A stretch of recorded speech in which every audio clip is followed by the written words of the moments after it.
Tahukah anda, Sukan SEA ke-15 pada tahun 1989 di Kuala Lumpur dianggap sebagai tamasya paling gemilang dan paling mahal dalam sejarah 30 tahun penganjurannya ketika itu.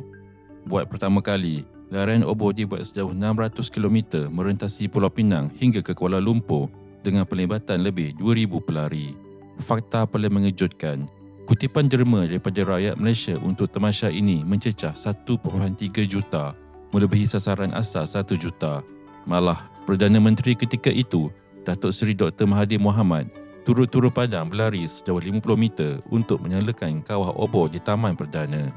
Malaysia juga mencatatkan prestasi luar biasa dengan meraih 67 pingat emas. Heroin renang negara, Nurul Huda Abdullah, menjadi bintang paling bersinar dengan merangkul 7 pingat emas dan memenangi anugerah Coca-Cola sebagai atlet wanita cemerlang. Tamasya ini ditutup dengan persembahan ikonik daripada penghibur legenda Sudirman Haji Arsyad yang tetap beraksi hebat walaupun dalam hujan lebat. Memang satu usaha raya yang membanggakan rakyat. Ini sejarah 1 minit. Like, share dan subscribe untuk lebih banyak kisah menarik.